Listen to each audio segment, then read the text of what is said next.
नमस्कार भाई। नमस्कार जी। जी, मेरा नाम विकास और मैं बायर क्रॉप साइंस से आया हूँ तथा मैं एक एग्रीकल्चर एडवाइज़र हूँ। तो मैं कोशिश करूँगा कि आपने जो ये बैंगन की खेती कर रखी जी है, सर। इस बैंगन की खेती में आपने कब इनका रोपाई किया, कब लगाया और क्या-क्या चीज़ डाला था और क्या आशा करते हो? और अब मैं आज देख रहा हूँ कि काफ़ी आपने बहुत सारे घेराबंदी के टाइप में यानी ऊपर से लगा दिया पॉलीथीन। जी। तो क्यों इसको लगाया है, ये थोड़ा बताइए आप? देखो, इस समय सर्दी का बहुत ज़्यादा प्रकोप है जी, जी। और पाले से बचाने के लिए इसके ऊपर ये जो त्रिपाल डाला है ताकि सर्दी से बचाव रहे। और जैसे ही मौसम में थोड़ी गर्माहट आए, इसको हम हटा देंगे और ये फसल यथावत बनी रहेगी। जी, जी, जी, जी। यथावत बनी रहेगी जी, यानी कि जो सर्दी सर्दी से का बच जाएगी और जैसे ही थोड़ी गर्माहट आएगी मौसम में, ये फटाक से चालू हो जाएंगे। यानी कि फल आना स्टार्ट हो जाएगा। फल आना स्टार्ट हो चुका है, लेकिन अगर सर्दी एक बार इसको साफ कर गई तो ये कई महीने तक बिल्कुल बेजान पड़ा रहेगा। मतलब पनप नहीं पाएँगे पनप नहीं अगर एक पाएगा बार पूरी तरह इनको से। दिक्कत हुआ तो। हाँ। अच्छा, वैसे आप जब बैंगन की इस बार आपने रोपाई कराया उस टाइम आपने कुछ जैविक चीज़ों में भी यूज़ किया था? जी, जी। मैंने इसमें पहले इसकी बढ़िया से जुताई की, जी, उसके बाद इसमें गोबर का खाद डाला जी, जी। और मैंने इसमें कुछ जैविक चीज़ जैसे वो है ट्राइकोडर्मा है, विब्रियो बेसियाना बिब्रिया है। बेसियाना है जी, जी, जी। और सोडोमोनास है। हाँ, हाँ। ये सब चीज़ मैंने गुड़ बेसन के साथ इनको तैयार करके जी, 8-10 दिन देसी खाद में पटक के रखा। जी। उसके बाद इसको मैंने पूरे खेत में बिखेर के और जुताई करके पाटा लगा दिया। उसके बाद क्यारियाँ काट के इसको मैंने पौध को ट्रांसप्लांट किया है। करा दिया। हाँ। तो शुरू में आपके जो बैंगन के स्टेज थे बहुत बढ़िया थे। अभी सर्दी ज़्यादा आई है तो थोड़ा प्रॉब्लम ऐसा सर क्रिएट हुआ। सर्दी के बाद से ये दिक्कत आने लगी है। देखो आप, हाँ, दिखाइए आप। ये जो है ना, ये पौधे में ये जो स्पॉट्स आने लगे हैं, जी, जी। ये पूरा वो पौधा फंगस टाइप हो गया है जी, जी। और इसकी पत्तियां है ना जो बहुत हार्ड हो गई हैं। हार्ड हो गई और ये हाँ। काला-काला सा जी, नज़र आ जी, रहा है। काला काला नजर आ रहा है। जी, जी, जी। तो इसके वजह से अभी जो सर्दी है उसके वजह से फंगस बहुत ज़्यादा एक्टिव है। जी। अगर यहाँ पे अगर हम छेड़छाड़ करते हैं तो शायद हमारा आगे नुकसान हो सकता है। इस वजह से अभी आप इसमें कुछ कर नहीं रहे छेड़छाड़। देखो साहब, ऐसा है, अगर कुछ ज्यादा कुछ करने की सोचे ना तो मौसम बहुत ठंडी का है, हुँ।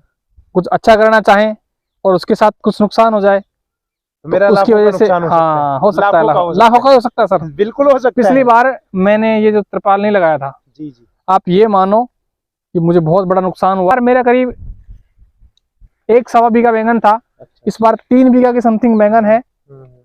और उसकी स्थिति पिछली बार से बहुत अच्छी है। हाँ। लेकिन कंडीशन अब मौसम की मार है जी, जो किसान नहीं झेल पाए। बिल्कुल। अच्छा, एक चीज़ मैं आपसे और जानना चाहूँगा, जो हमारे किसान भाई हैं, सर्दियों में बैंगन लगाना चाहते हैं, ख़ासकर अलवर ज़िले की हम बात कर लें क्योंकि अभी आपका परिचय आपको जी। बताना है। लेकिन उससे पहले हम ये जान लेंगे कि जो हमारे किसान परेशान हो जाते हैं कि यार थोड़ा स्पॉट आ गया या थोड़ा प्रॉब्लम में बैंगन दिखते हैं तो अरे यार मेरा बर्बाद हो गया। उनको आप क्या सलाह देना चाहेंगे ख़ासकर सर जनवरी मंथ में? सर मैं कहना चाहूंगा, जो किसान है उसके अंदर धैर्य की बहुत बड़ी सीमा होती है जी, जी। और जिस किसान ने धैर्य से काम लिया वो सफल भी होता है। ऐसी कोई बात नहीं है, सर्दी है तो इसको झेलना भी पड़ेगा। खेती जो है बगैर रिस्क के सक्सेस ही नहीं है।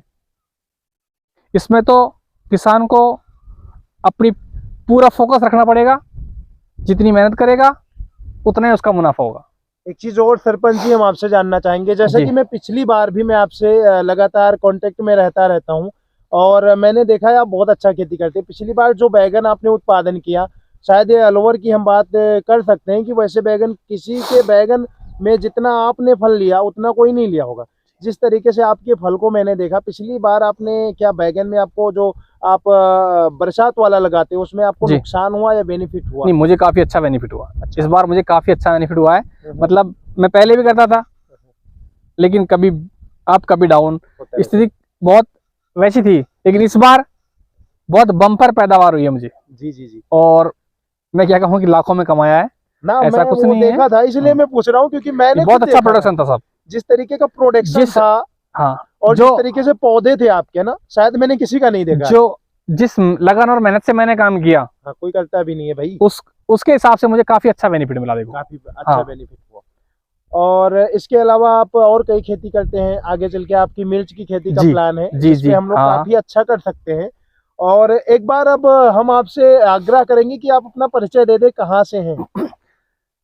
मैं विश्राम बड़ाई, पूर्व सरपंच, ग्राम पंचायत पलवा, तहसील राजगढ़, जिला अलवर का रहने वाला हूँ। और खेती मेरा शौक भी है और प्रोफेशन भी। जी जी जी, तो आप दोनों इसको शौक के तौर पे भी जी, ले रहे हैं, प्रोफेशन के तौर पे ले रहे हैं। और मैं एक चीज देखा आपके अंदर कि आप कुछ ना कुछ नया ट्राई करते हैं, नई तरीके से, नए उन्नत तरीके से खेती करने की आपकी आदत है। और अगर ये आदत हर किसान में होनी चाहिए। मैंने देखा है बहुत सारे किसान को कि एक ही पेस्टिसाइड को लगातार यूज करते नहीं रहते नहीं, हैं, लेकिन मैंने वो खूबी आपके अंदर देखी कि आप पेस्टिसाइड को जिस तरीके से प्रमोट करते हैं और उसको जब चेंज करते हैं, बदलते हैं, और यही सही चीज है। क्योंकि हमारा जो रेजिस्टेंस पावर है, अगर हम एक दवाओं को डालते हैं तो बढ़ जाता है, फिर वो कीट मरता नहीं है। जी जी, लेकिन आप जब चेंज करते रहते हैं ना, तो वो दुष्प्रभाव जो है ना पौधे पे डाल नहीं पाता है। इसका सबसे बड़ा रीजन क्या है कि आप चेंज करते हैं लेकिन लोग नहीं करते हैं।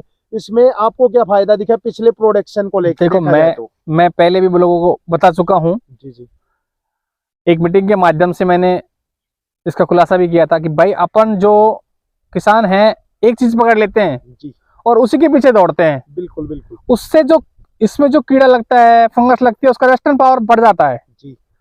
और वो एक हद पे जाके अपना काम करना बंद कर देती है। तो आप एक या दो छिड़काव के बाद जी जी कोई दूसरा टेक्निकल लीजिए और उसको छिड़किए। उसके बाद आप अपने पौधों की स्थिति देखेंगे, फसल की स्थिति देखेंगे, बहुत बेहतरीन होगी। उसके बाद अगर आपको लगता है कि मुझे वो दवा जो पीछे दी थी रिपीट करना चाहूं, तो आप बेशक कर सकते हैं।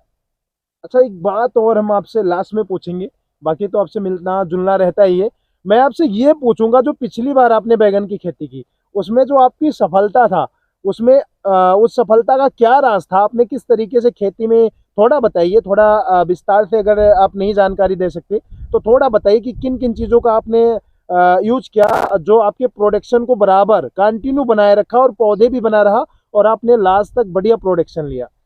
देखो मैंने काफी अच्छा कीटनाशक प्रबंध भी किया, जी जी फर्टिलाइजर्स का भी मैंने पूरा ध्यान रखा। जी। उसमें काफी कंपनियों के प्रोडक्ट थे, हाँ हाँ मैं पर्टिकुलर किसी का वो नहीं करना चाहूंगा। हाँ हाँ। लेकिन फिर भी मैं ये कहूंगा कि जैसे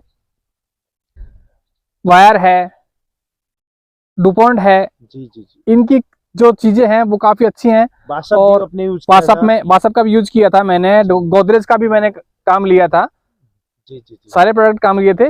लेकिन मैंने कभी पर्टिकुलर किसी प्रोडक्ट को ज्यादा वो नहीं किया, प्रमोट नहीं किया। जैसे और कि अधिकतर हम हमारे यहाँ पर जी सबसे अच्छा जो है वायर के प्रोडक्ट हैं, उसमें कोई दो राय नहीं है।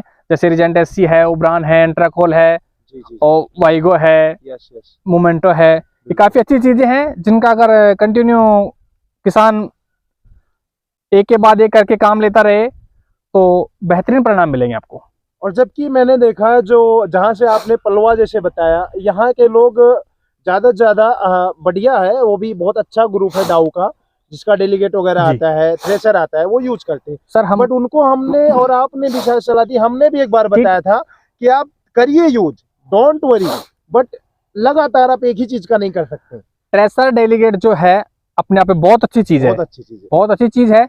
लेकिन अगर आप कंटिन्यू उनको काम लोगे तो एक हद पे जाकर वो फेल हो जाती हैं, फेल हो जाती है। तो उनका रिजल्ट डाउन पड़ जाता है, क्योंकि जो कीड़ा है उसके अंदर रेस्टन पावर बढ़ जाता है। बिल्कुल बिल्कुल। तो आपको फसल में कुछ केमिकल्स का चेंज करके डालना होगा, तो आप बेहतर परिणाम ले सकते हैं। चलो, ये तो खैर रही हमारे केमिकल की बात।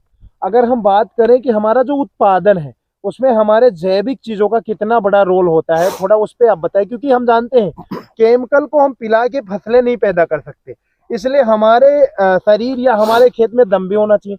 तो जैविक में आप क्या सलाह देना चाहिए, किस चीज का उपयोग करें देखो, ताकि किसान का अच्छा भूमि भी बना रहे और फसल भी? मैं मेरी बात करूं तो मैंने शुरुआत से जैविक प्रोडक्ट का प्रयोग किया है, उसके बाद बीच में फिर एक बार कर चुका हूं मैं। बिल्कुल बिल्कुल।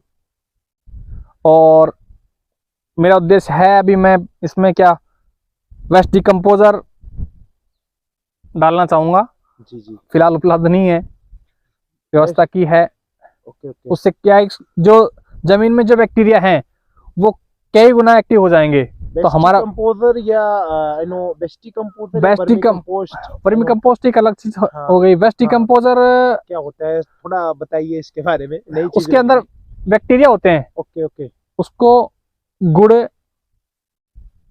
एक ड्रम में पानी लेके उसमें डाल देते हैं, जी जी। उसमें वेस्ट डिकम्पोजर को डाल देते हैं, उसमें थोड़ा बेसन डाल देते हैं, तो वो मल्टीप्लाई होके जी जी जी, मल्टीप्लाई काफी संख्या में बढ़ जाते हैं। और उसको धीरे धीरे फिर टपके के माध्यम से या ड्रेंचिंग करके, ये सेम वही प्रोसेस होता है हाँ, जैसे हमारा स्यूडोमोनास, ट्राइकोडर्मा, जी, जी, बिब्रियोविसियाना, एंटीनीमोटोड को हम यूज करके करते हैं। सेम प्रोसेस वही होता है और काम भी वही करता है, जमीन बिल्कुल को सुधारक का। जमीन सुधारने का काम करता है। जी जी जी जी। और वैसे एक चीज तो है, मैंने देखा है जिस तरीके से आपने खेती किसानी को अपने शौक के तौर पे बहुत अच्छे से किया है और टेक्निकली आप बहुत स्ट्रॉन्ग हैं।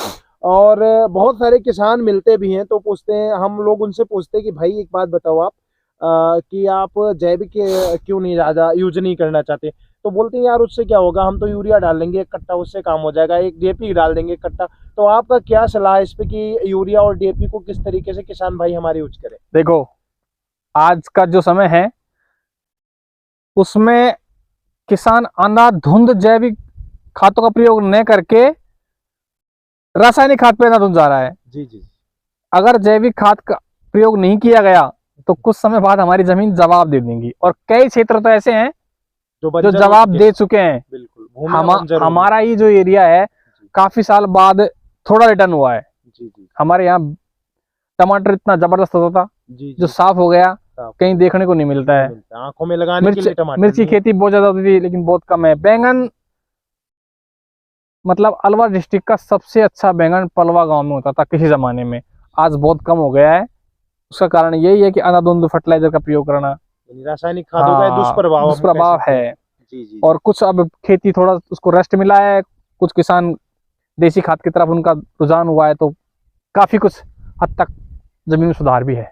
अच्छा, एक लास्ट में हम आपसे एक सवाल और पूछेंगे क्योंकि मैं जानता हूँ आप बहुत बिजी इंसान है, फिर भी आपने समय निकाला दिया। तो वैसे आपको पता है कि मेरा नाम विकास है। जी सर। जी मैं विकास, मैं आपसे काफी दिन से जुड़ा हुआ हूँ जी, और आप समय समय पर मुझे अपना कीमती समय देके तो क्या मैं तो आपसे बहुत सीखता हूँ, मोटिवेट भी करते हैं, ऐसा कुछ नहीं है। हाँ, और दूसरी चीज हमारा चैनल है तो किसान भाई सब्सक्राइब करना, ऐसी जानकारी मिलती रहेगी। और हम ये कह रहे थे कि अगर हम वर्मी कंपोस्ट जो केचुए द्वारा पैदा होती है, क्योंकि हमारे पास देसी खाद तो उपलब्ध हो जाएंगे, उसके बाद अगर हम वर्मी को भी यूज करें तो हमारे भूमि में बहुत अच्छा सुधार आएगा। क्योंकि उससे क्या होता है, हमारा तो मेंटेन करने के लिए तो जैविक चीजें और चीजें हम ट्राइकोडर्मा या आपने जैसे बताया अभी बैक्टीरिया फर्टिलाइजर जो भी नाम दिया आपने, वो बहुत बेहतर करेगी। लेकिन अगर हमारा कंटिन्यू उत्पादन को भी हम लेते रहें ताकि हमारा उत्पादन बिल्कुल डाउन भी ना हो, जितना हो रहा है उससे ज्यादा ही हो और जमीन भी सुधारा जाए, तो वर्मी कंपोस्ट एक अच्छा ऑप्शन हो सकता है। बिल्कुल अच्छा ऑप्शन है। तो अगर वो अवेलेबल कराया जाए पेवर वर्मी कंपोस्ट, तो क्या आप यूज करना चाहेंगे? क्यों नहीं साहब, करना चाहेंगे, बिल्कुल करना चाहेंगे। तो आप भी एग्री हैं?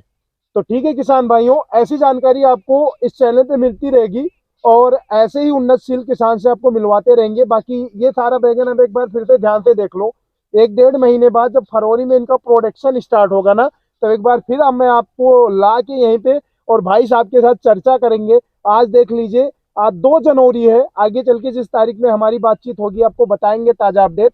तो अगर जुड़े रहेंगे तो बहुत ज्यादा फायदा होगा और हम यकीन और विश्वास के साथ कह सकते हैं कि ऐसे टेक्निकली खेती करने के लिए अगर आप इससे जुड़ते हैं तो जहां आपका जो भी प्रोडक्शन है, जो भी आपकी कमाई है ना, वो दुगुनी नहीं 5 गुना हो जाएगा।